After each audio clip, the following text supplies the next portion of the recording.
आचार सिखलाती हमारी पाठशाला है। हमें व्यवहार सिखलाती हमारी पाठशाला है।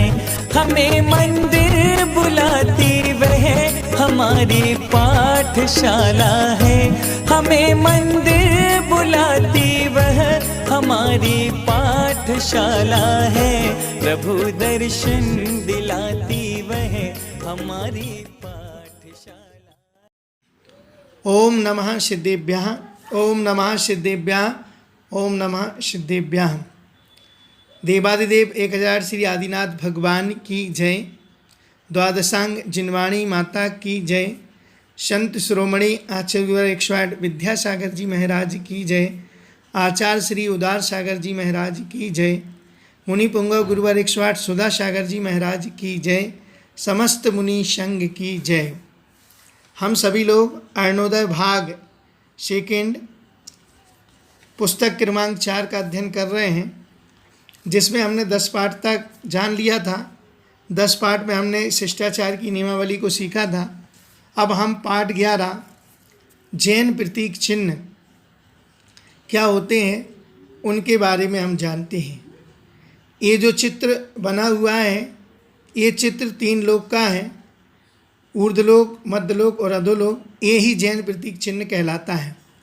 इसमें जो सबसे ऊपर एक बिंदु बना हुआ है वो सिद्ध जीव है, और 3 जो बिंदु बने हैं वो किससे प्राप्त होता है सिद्ध पद? सम्यक दर्शन, सम्यक ज्ञान, सम्यक चारित्र से। ये सभी ऊर्ध्वलोक के अंतर्गत आता है।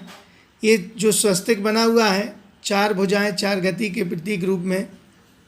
फिर ये जो सेंटर में है वो मध्यलोक कहलाता है, और जो ये हस्त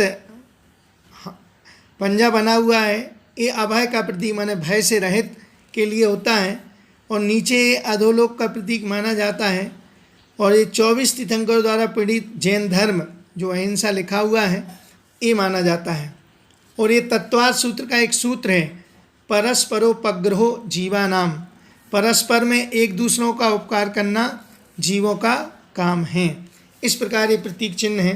अब हम प्रतीक चिन्ह के स्वरूप के बारे में जानते हैं। सबसे पहला प्रश्न है, जैन प्रतीक चिन्ह का स्वरूप कैसा है? जैन प्रतीक चिन्ह का स्वरूप जैन शास्त्रों में वर्णित 3 लोक के आकार जैसा है। ये 3 लोक का जैसा आकार होता है वो प्रतीक चिन्ह जैन दर्शन का माना जाता है। 3 लोक का आकार कैसा है? इसका निचला भाग अधोभाग अधोलोक, बीच का भाग मध्यलोक और ऊपर का भाग ऊर्ध्वलोक का प्रतीक माना जाता है। 3 लोक, अधोलोक, मध्यलोक और ऊर्ध्वलोक, ऐसे ये 3 लोक माने जाते हैं। इस चिन्ह में सबसे ऊपर प्रदर्शित चंद्राकार आकृति किसकी सूचक है? जो चंद्रमा जैसी आकृति बनी हुई है वो चंद्राकार सिद्धशिला का सूचक है, मतलब वो सिद्धशिला है। अनंतानंत सिद्ध परमेष्ठी भगवान इस सिद्धशिला पर अनादिकाल से अनंत काल तक के लिए विराजमान हो गए हैं। अब भी कभी जन्म नहीं लेंगे और हमेशा उस सिद्धशिला पर विराजमान रहेंगे। इस चिन्ह में सिद्धशिला के ऊपर एक बिंदु किसका प्रतीक है? सिद्धशिला के ऊपर एक बिंदु सिद्ध जीव, वो जो एक बिंदु है वो कौन है? सिद्ध जीव का प्रतीक माना जाता है। इस चिन्ह में स्वस्तिक किस बात का प्रतीक है? जो ये स्वस्तिक बना हुआ है जैन प्रतीक चिन्ह में वो किसा? हमारा ऊपरी भाग में प्रदर्शित स्वस्तिक की 4 भुजाएं 4 गति का प्रतीक। जो ऊपरी भाग में प्रदर्शित 4 भुजाएं हैं वो 4 गतियों की प्रतीक है।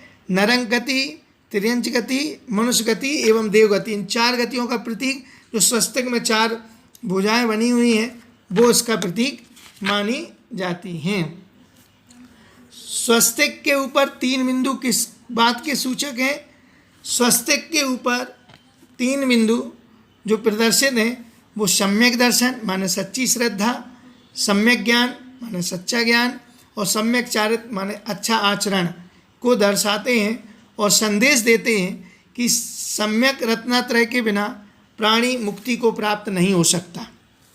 मतलब ये 3 होना जरूरी है तब मुक्ति होगी।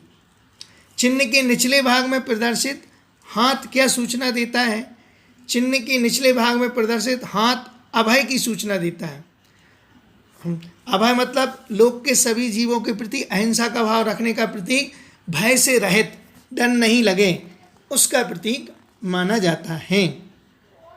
हाथ के बीच में 24 आरों वाला चक्र, बीच में अहिंसा, किस बात को सूचित करता है? ये हाथ में जो आरे मतलब वो लाइन जो बनी हुई है 24, वो किसका प्रतीक माना जाता है? तो हाथ के बीच में 24 आरों वाला चक्र 24 तीर्थंकरों के द्वारा प्रणीत जिन धर्म को दर्शाता है। ये 24 आरे जो बने हुए हैं हाथ में, वो 24 तीर्थंकरों ने जो धर्म बताया है उसको दर्शाता है। एवं बीच में प्रदर्शित अहिंसा, जो बीच में अहिंसा लिखा हुआ है, वो जैन धर्म के प्रमुख सिद्धांतों को प्रतिपादित करता है। वो प्रमुख सिद्धांतों को प्रतिपादित कर रहा है कि 24 तीर्थंकरों ने जैन धर्म के प्रमुख सिद्धांत प्रतिपादित किए हैं। सबसे नीचे लिखे गए सूत्र परस्परोपग्रो जीवा नाम का क्या अर्थ है? परस्परोपग्रो जीवा नाम, इस सूत्र का अर्थ है जीव एक दूसरे का उपकार करते हैं। इनका काम क्या है? जीवों का एक दूसरे का उपकार करना। यह जैन प्रतीक चिन्ह संसारी प्राणी की वर्तमान दशा एवं इससे मुक्त होकर सिद्ध सुलह तक पहुंचने का मार्ग दर्शाता है।